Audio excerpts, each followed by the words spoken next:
라이브 예배를 시작하도록 하겠습니다. 이 시간 다 같이 일어나서 함께 주님을 찬양하도록 하겠습니다.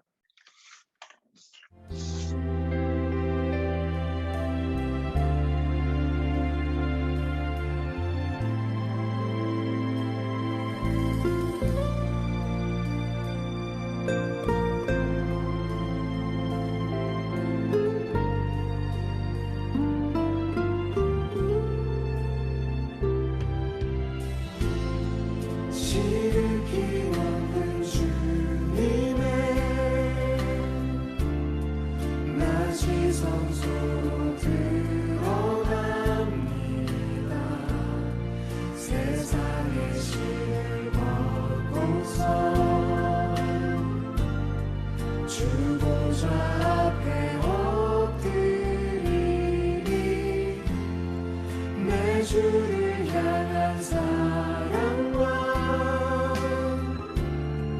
그 신뢰가 사그러져 갈 때 하늘로부터 이곳에 장막이 덮이네.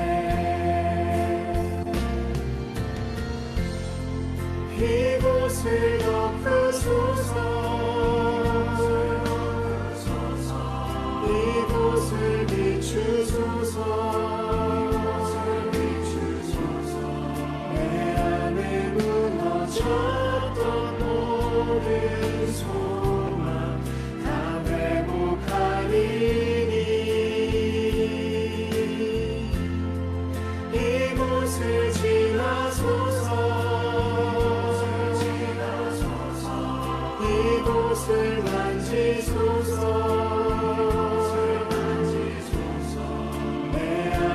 죽어가는 모든 예배 다 살아나리라. 이곳을 덮으소서. 이곳을 비추소서. 내 안에 무너졌던 모든 소망 다 회복하리니. 이곳을 지나소서. 이곳을 만지소서. 내 안에 죽어가는 모든 예배 다 살아나리라.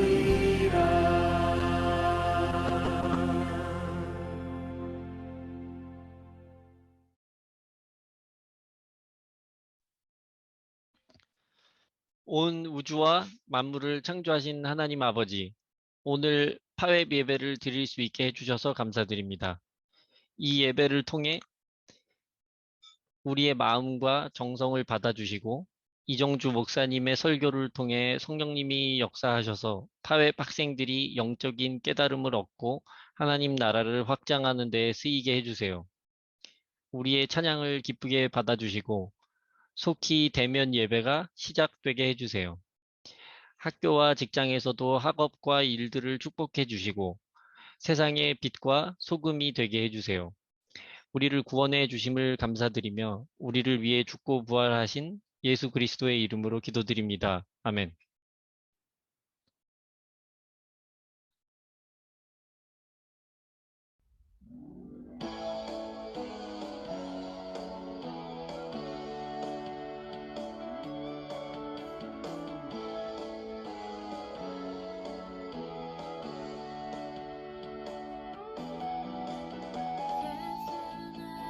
첫사랑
주만 바라보며 나의 삶을 드리네. 다른 길은 찾지 않으리. 나의 온전한 열정과 나의 찬양 대신에 주의 길을 따라가리라. 오직 주만 바라보며 나의 삶을 드리네. 다른 길은 찾지 않으리. 나의 온전한 열정과 나의 찬양 대신에 주의 길을 따라가리라.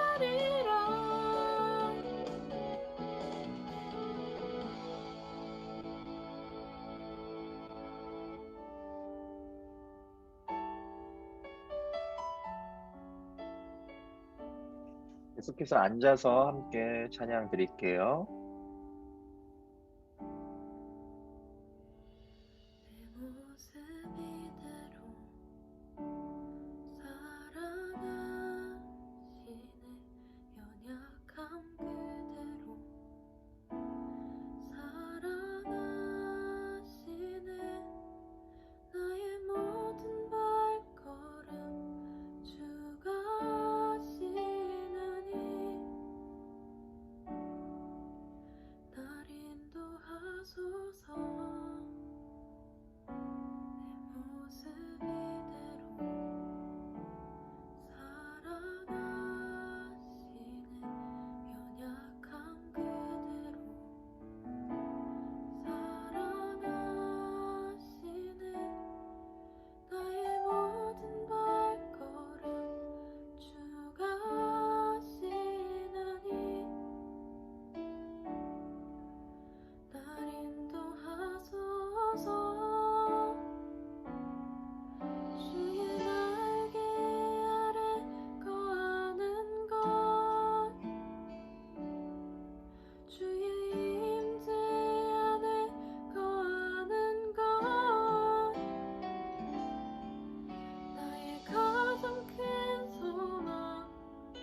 기도드리겠습니다.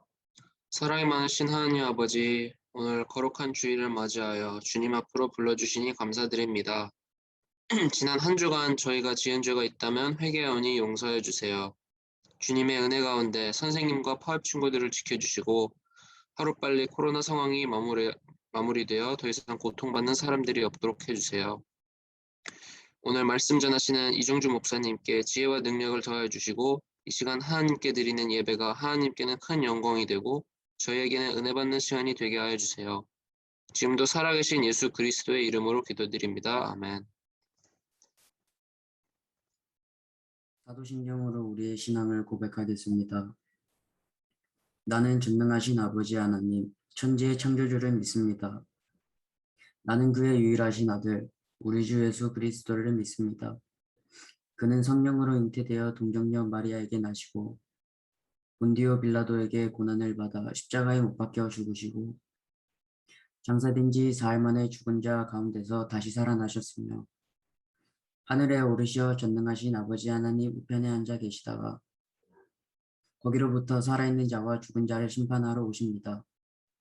나는 성령을 믿으며 거룩한 교회와 성도의 교제와 죄를 용서받는 것과 몸의 부활과 영생을 믿습니다. 아멘. 네, 오늘 예배 함께 해준 친구들 너무 환영하고요. 이 시간 서로를 축복해 주는 시간을 갖겠습니다. 우리 카메라를 켜시고 음소거를 잠깐 해제하시고 우리 축복하는 시간을 가질 텐데요. 우리 하나님의 사랑이 찬양하면서 네, 손을 뻗고 함께 축복하도록 할게요.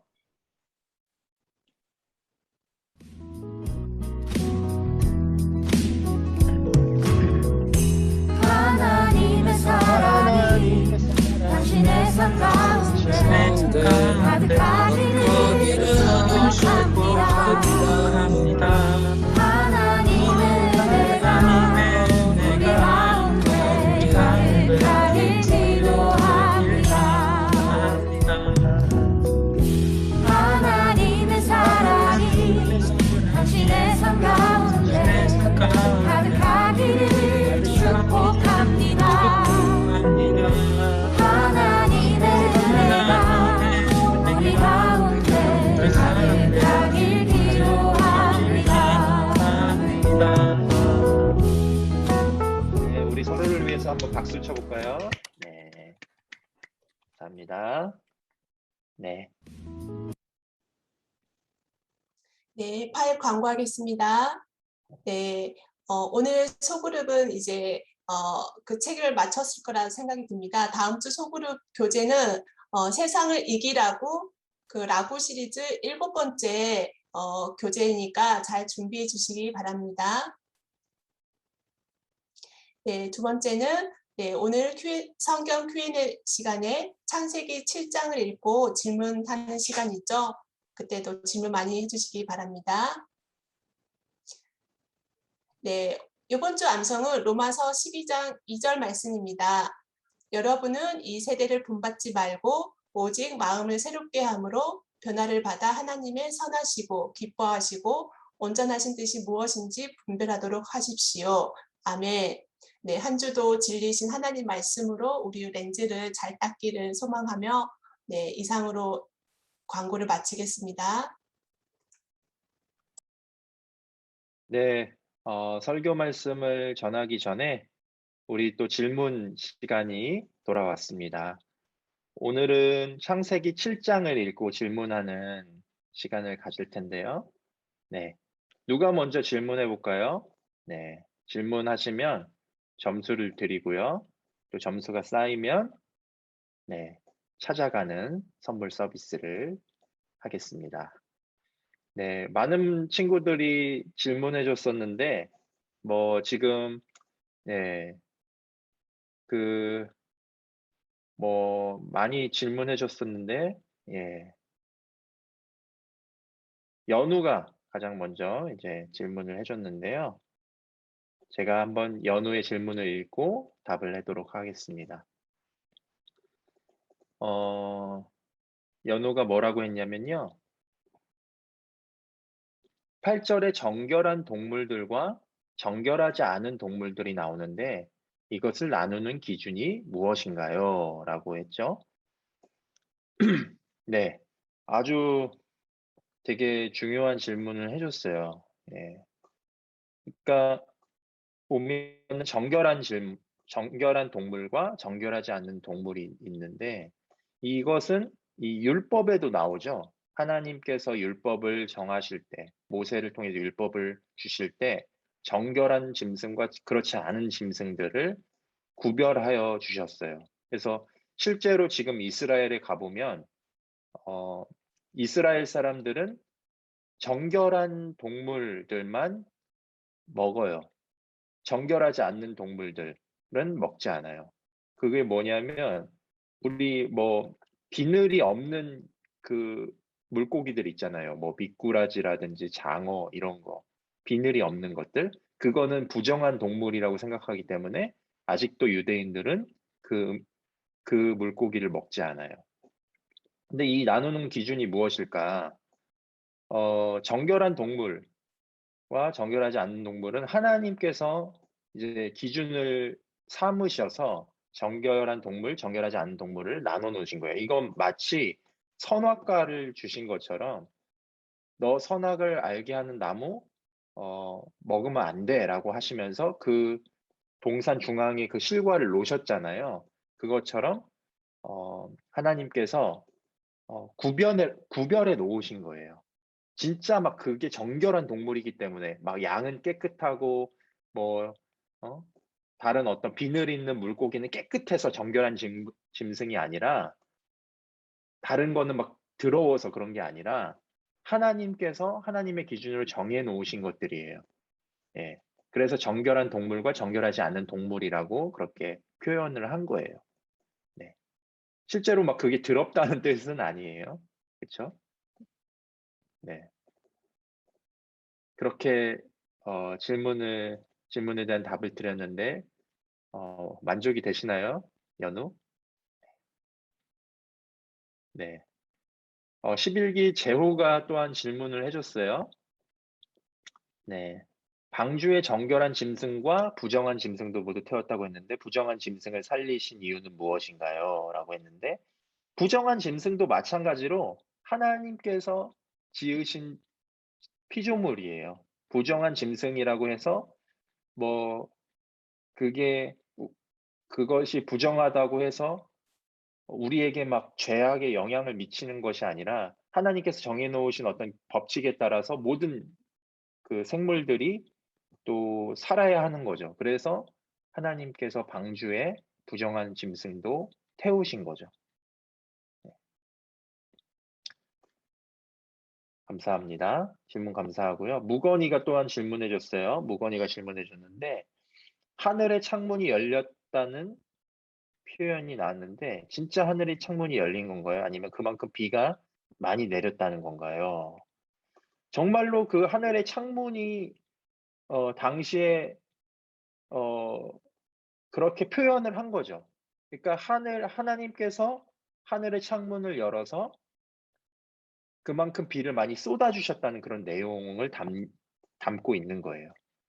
하늘에 정말로 우리가 지금 막 집에 창문이 있는 것처럼 막 그쵸? 막 이중창으로 막 이렇게 꽁꽁 싸매고 있다가 하나님께서 이렇게 그 창문을 여신 게 아니라 네. 정말 그만큼 비가 많이 내렸기 때문에 그렇게 표현을 한 거라고 볼 수 있겠습니다. 네. 그리고 10기 주한이도 질문해 줬는데요. 방주의 모든 동물들의 음식들은 어떻게 하나요? 라고 했는데 그쵸. 음식, 그 식량들 아무래도 한계가 있었겠죠.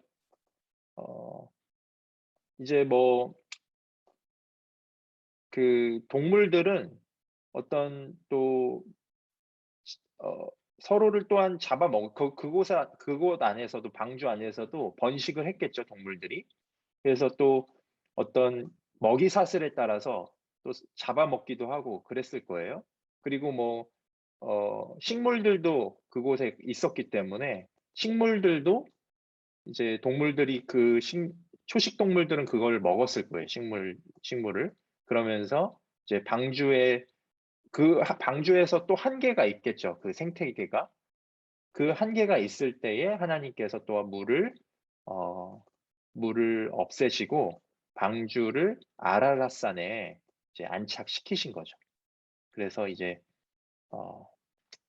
그렇게 하나님께서 방주를 그렇게 인도하셨다. 이렇게 보면 될 것 같습니다. 네, 현호가 질문해 줬는데요. 네.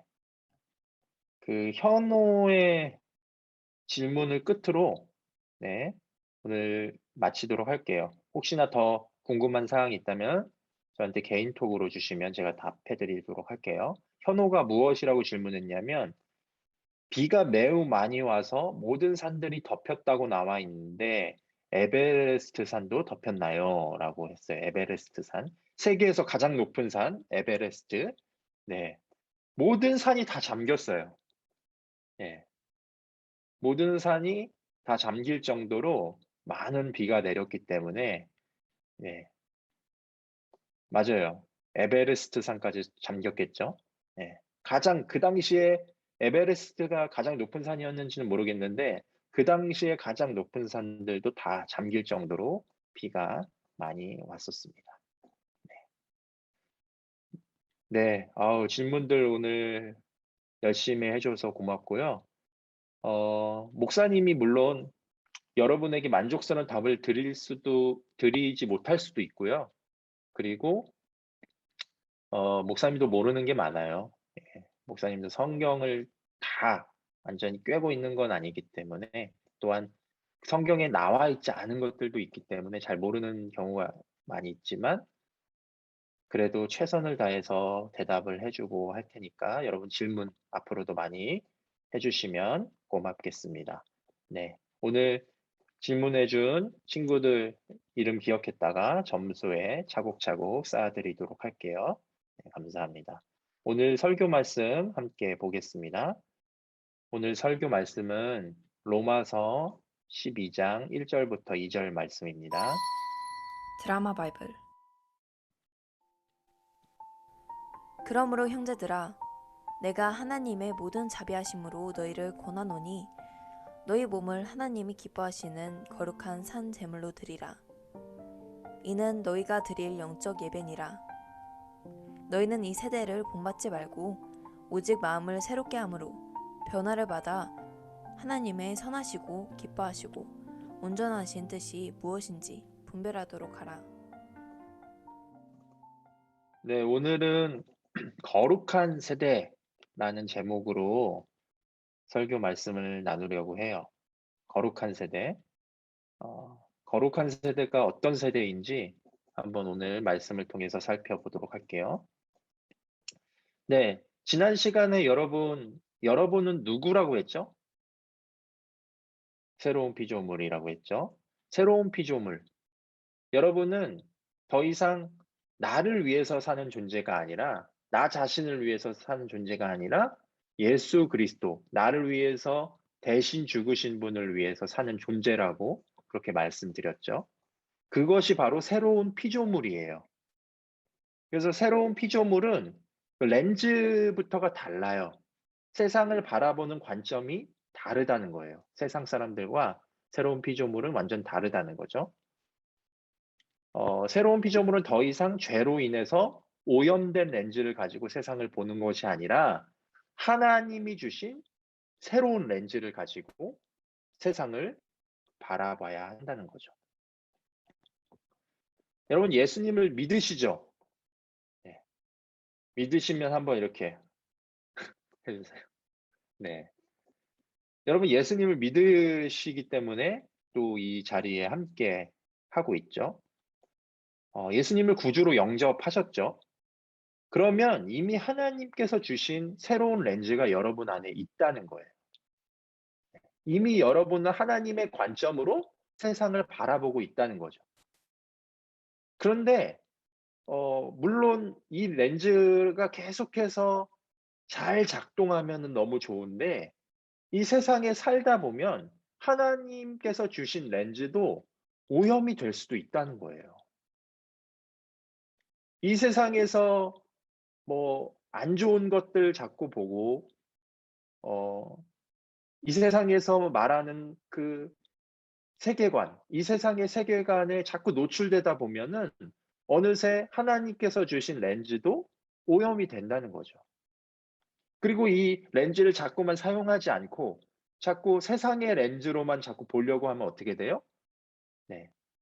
이 렌즈가 또 고장 나기도 하고 이 렌즈로 초점이 잘 안 맞춰지기도 한다는 거죠. 그렇기 때문에 우리가 하나님이 주신 렌즈를 갖고 있지만 그 렌즈를 계속해서 사용해서 세상을 바라보아야 한다는 거예요. 그래서 오늘 로마서 말씀에는 로마서 12장 1절 말씀은 너희 몸을 하나님이 기뻐하시는 거룩한 산제물로 드리라고 말씀을 합니다. 그러니까 마음만 드리라는 게 아니에요.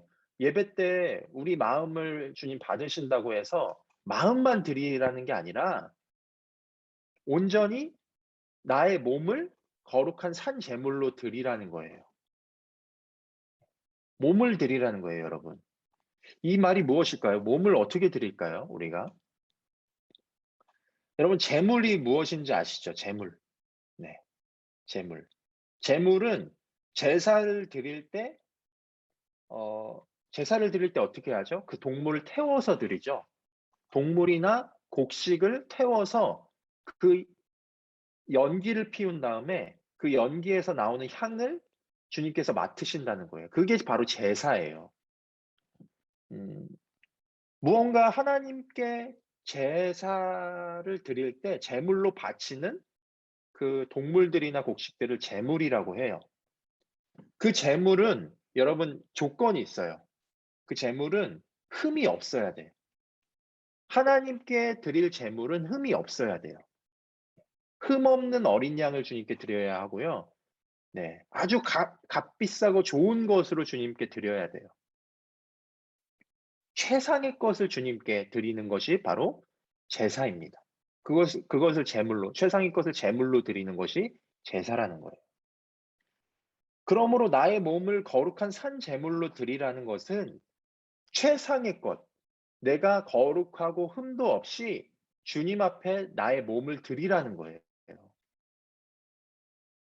세상 것들로 오염되어지지 않은 거룩한 산 제물로 나의 몸을 드리라는 거죠. 그래서 여러분, 우리가 순결해야 합니다. 우리가 주님 앞에서 거룩하고 깨끗해야 돼요. 우리가 계속해서 죄악된 이 세상을 살지만 이 죄악된 세상을 본받지 말고 거룩한 산제물로 나를 구별하여 드리라는 거예요. 그래서 본문 2절에는 우리가 암송할 말씀이죠. 본문 2절에는 이렇게 말씀해요.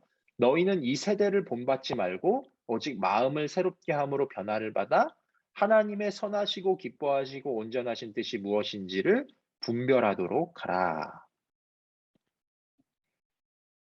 여기서 첫 번째로 강조하고 있는 게 뭐죠? 이 세대를 본받지 말라는 거예요. 이 세대. 이 세대라고 해서 여러분 세대만을 말하는 게 아니라 지금 함께 이 땅을 살고 있는 이 세상 사람들, 이 세상에 있는 모든 어떤 가치들, 세상에서 유행하는 것들, 세상이 추구하는 것들, 여기에 마음을 뺏기지 말라는 거예요. 그 세상을 본받지 말라는 거예요. 여러분, 이 세대를 본받지 말래요. 그것이 바로 하나님의 명령이에요. 두 번째로 강조하고 있는 것이 무엇이죠? 오직 마음을 새롭게 함으로 변화를 받으라는 거죠. 너희는 이 세대를 본받지 말고 오직 마음을 새롭게 함으로 변화를 받으라는 거예요. 마음을 새롭게 하는 것은 어떻게 하는 거죠? 마음을 새롭게 하는 것은 내 안에 주어진 새로운 렌즈로 세상을 바라보라는 거예요. 더 이상 내가 원하고 세상이 원하는 관점대로 보는 것이 아니라 하나님이 나에게 주신 그 렌즈로 세상을 바라보라는 거예요. 그것이 바로 마음을 새롭게 하는 거라는 거죠. 여러분, 우리가 이 세대를 본받지 말고 우리가 변화를 받아야 하는 목적이 무엇일까요? 그것은 하나님의 뜻을 분별하기 위함이에요. 하나님의 뜻. 내가 이 세대랑 똑같이, 이 세대의 흐름과 똑같이 살고 있고, 내가 변화받지 않은 채로 그냥 세상과 똑같이 살게 되면요, 하나님의 뜻이 무엇인지 분별할 수 없어요. 하나님의 음성을 들을 수 없고, 하나님의 말씀을 우리가 준행할 수 없다는 거예요.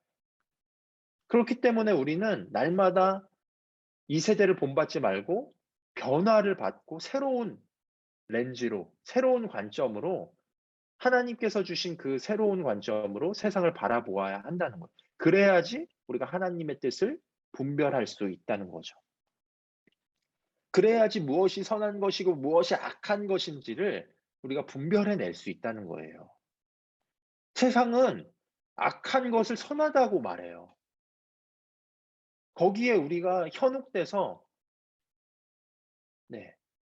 악한 것을 선하다고 우리도 그렇게 생각하게 되면은 우리가 돌이키기가 너무 힘들죠. 그렇기 때문에 우리는 성경 말씀으로, 하나님의 말씀으로, 하나님의 뜻으로 이 세상을 분별해낼 수 있어야 된다는 거예요. 선악을 분별할 수 있어야 된다는 거예요. 그거는 내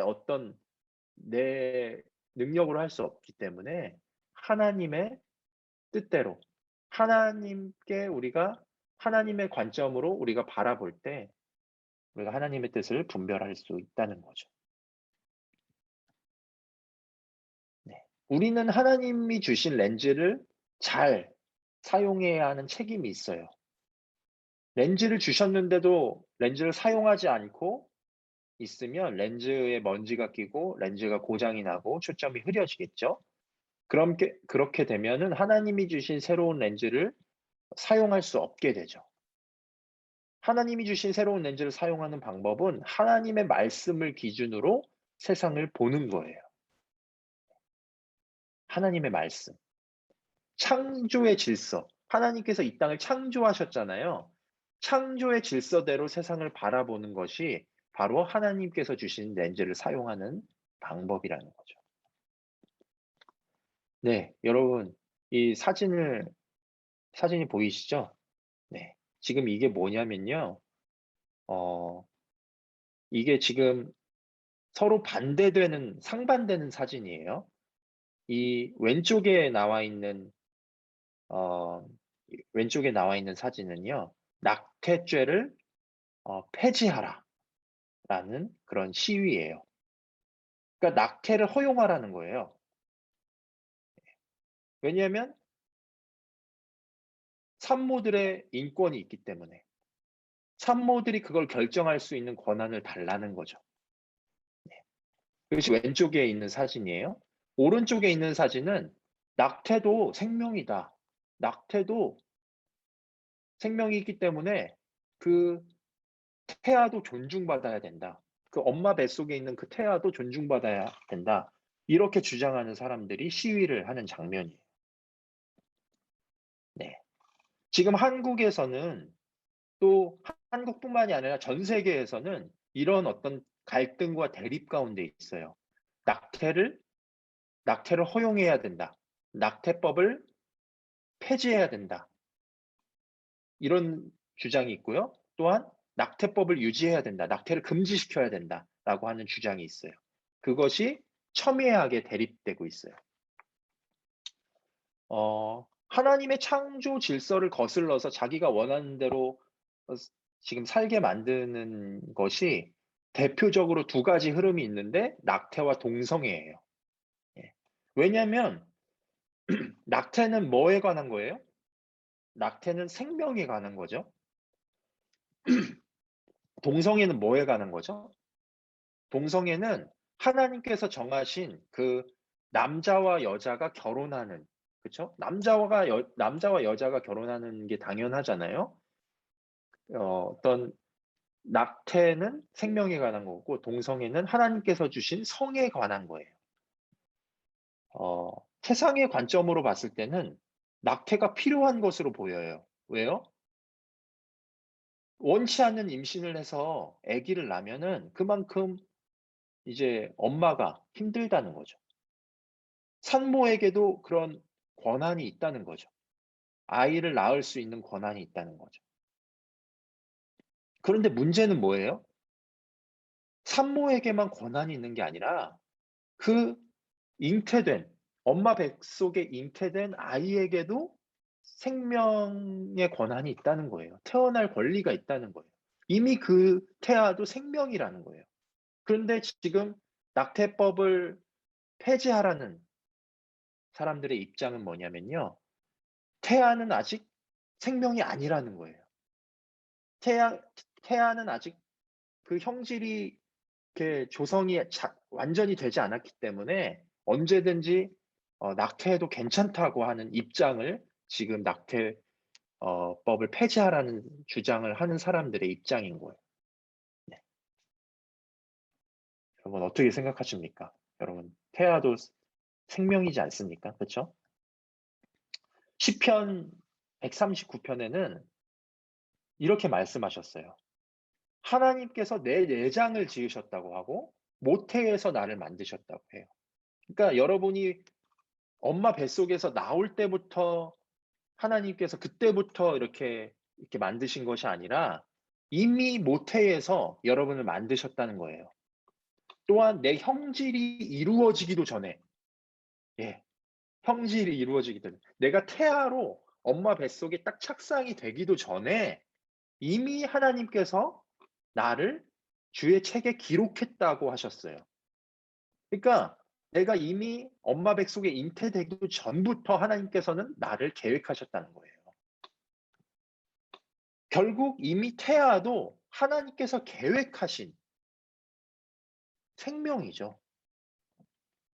그러니 하나님의 관점에서 봤을 때 낙태는 무슨 죄에 해당하는 거죠? 낙태는 살인이라는 거예요. 살인. 산모의 인권을 주장하면서 살인을 저지르는 것이 바로 낙태고 그것이 바로 세상의 관점이라는 거예요.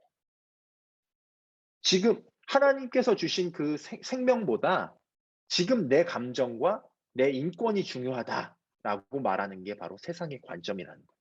그럼 정말 하나님을 사랑하는, 하나님을 따르는 사람과 세상을 따르는 사람의 관점이 이렇게 달라요. 여러분 동성애는 어떻습니까? 지금 이 장면은요, 이 사진은요, 동성애를 찬성하는 사람들이 지금 이렇게 동성애를 피켓을 들고 캠페인을 벌이는 거예요. 동성애를 더 이상 혐오하지 말라. 동성애를 더 이상 차별하지 말라. 이렇게 말하는 거죠. 동성애도 성적 지향이다. 성적 지향이란 말은 무엇이냐면 성적 지향은 선천적으로 결정되는 거다라고 하는 거예요. 내가 남자지만 남자를 좋아할 수 있고 내가 여자지만 여자를 좋아할 수 있는 거다. 그건 성적 지향이다. 취향의 문제인 거다. 그건 타고나는 거다. 이렇게 말하는 사람들이 동성애를 지지하는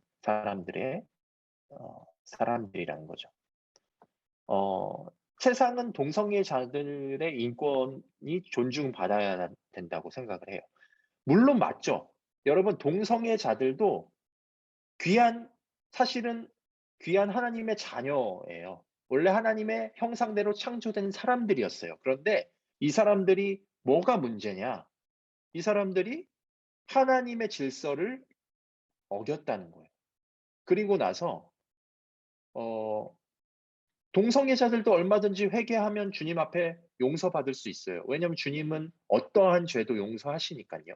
근데 이 사람들은 회개하지 않아요. 오히려 그런 동성애를 더 동성 결혼을 합법화하라고 오히려 법제화를 시키려고 한다는 거죠. 여러분 하나님은 남자와 여자가 한 몸이 될 거라고 말씀하셨죠. 그렇죠? 남자와 여자가 결혼하는 거예요. 왜냐하면 남자와 여자가 결혼해야지 여러분들도 있는 거예요. 네. 남자와 남자가 결혼하고 여자와 여자가 결혼하면은 번식 능력이 없어요. 아이를 가질 수 없다는 거죠.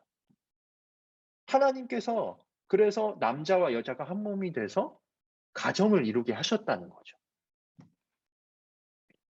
이것은 하나님이 정하신 법칙이에요.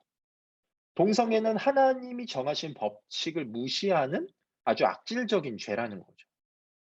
그런데 세상의 관점으로 보면 동성애자들의 성 정체성을 인정해야 된다. 성적 지향을 인정해야 된다면서 즉 동성 결혼까지 지금 법으로 만들려고 하고 있는 거죠. 이게 바로 세상의 관점이에요. 하나님을 따르는 사람과 하나님을 따르지 않는 사람이 이렇게 다르다는 거예요, 여러분. 여러분, 하나님이 없다고 생각하면 낙태나 동성애가 아무런 문제가 되지 않아요. 왜냐하면 그것은 자신의 선택의 몫이라고 판단해 버리기 때문입니다. 그러나 하나님의 관점으로 보면 낙태와 동성애는 끔찍한 죄라는 거죠. 하나님의 질서를 파괴하는 거예요.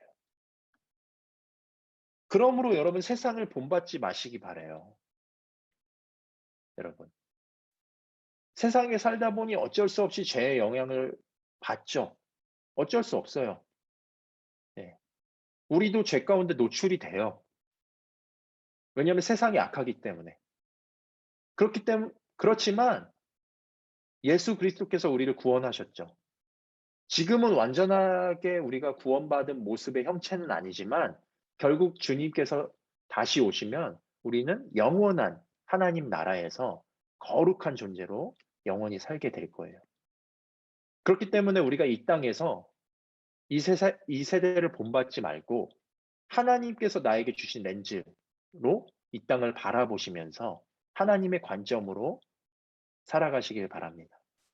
어떻게 보면 내 렌즈가 완전하지 않기 때문에, 그러니까 하나님께서 주신 그 렌즈를 사용하는 법도 잘 모르고 아직 완전히 하나님의 렌즈가 내가 익숙하지 않기 때문에 그 렌즈를 사용하지 못할 수도 있고요. 또한 죄로 인해서 오염이 될 수도 있어요. 그러나 예수님께서는 그리스도의 보혈의 피로 우리의 더러워진 렌즈를 닦아주실 거예요.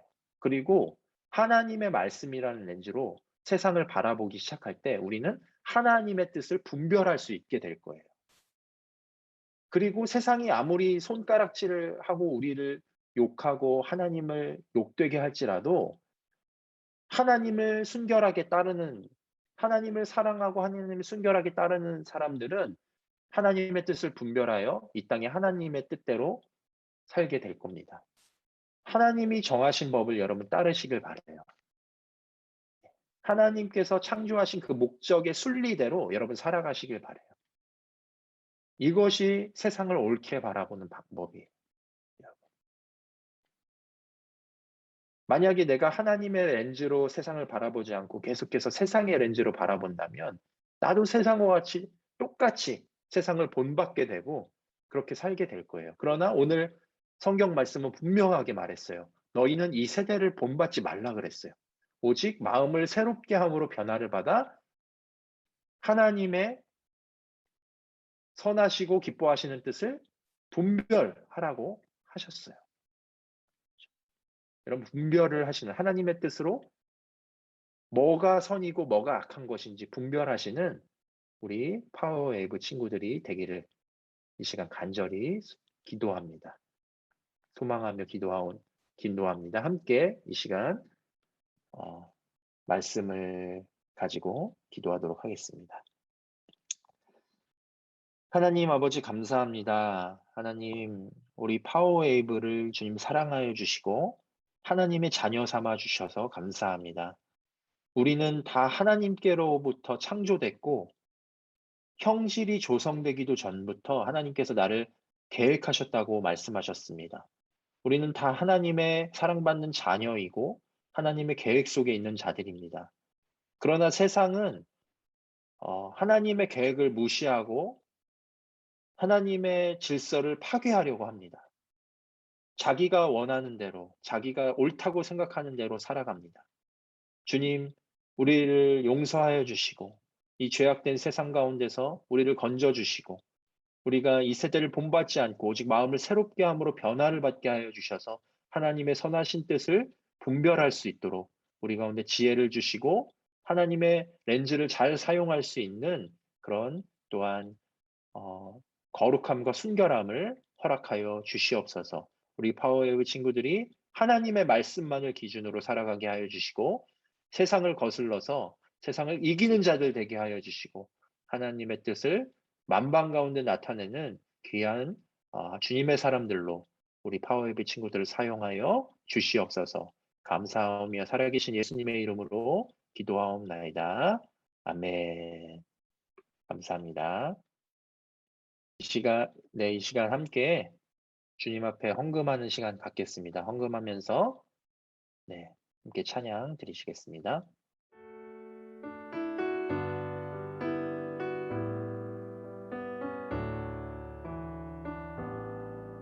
주 선한 능력으로 안으시네 그 크신 발로 날 붙드시네 절망 속에도 흔들리지 않고 사랑하는 주 얼굴 구하리 주 선한 능력으로 안으시네 그 크신 팔로 날 붙드시네 절망 속에도 흔들리지 않고 사랑하는 주 얼굴 구하리 선한 능력으로 일어서리 주만 의지하리 믿음으로 우리 고대한에 주 오실 그날 영광의 새날을 맞이하리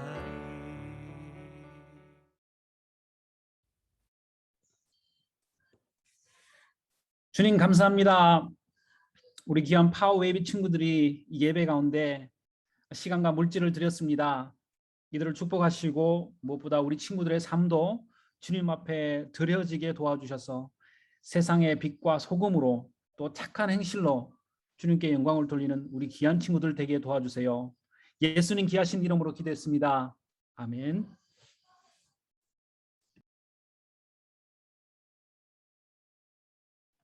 네, 우리 함께 주기도문 하시고 예배를 마치도록 하겠습니다. 함께 읽겠습니다. 하늘에 계신 우리 아버지, 아버지의 이름을 거룩하게 하시며 아버지의 나라가 오게 하시며 아버지의 뜻이 하늘에서와 같이 땅에서도 이루어지게 하소서. 오늘 우리에게 일용할 양식을 주시고 우리가 우리에게 잘못한 사람을 용서하여 준 것 같이 우리의 죄를 용서하여 주시고 우리를 시험에 빠지지 않게 하시고 악에서 구하소서. 나라와 권능과 영광이 영원히 아버지의 것입니다. 아멘. 우리 주님께 영광의 박수를 올려드리시겠습니다. 네, 감사합니다. 네, 우리 파워웨이브 친구들 마지막 인사할 때 카메라를 켜고 서로를 향해서 축복하며 이렇게 손 흔들었으면 좋겠어요. 네, 우리 오늘도 주님 우리와 함께 하셨습니다. 그렇죠? 여러분 한 주간 하나님의 관점으로 사시는 우리 파워웨이브 친구들 되길 바라겠고요. 네, 이 세대를 본받지 말고 하나님의 말씀으로 선한 것과 악한 것을 분별하여 오직 하나님만을 따르는 우리 파워웨이브 친구들 됐으면 좋겠습니다. 네, 오늘 수고 많으셨고요. 네, 다음에 또 봐요. 네, 안녕.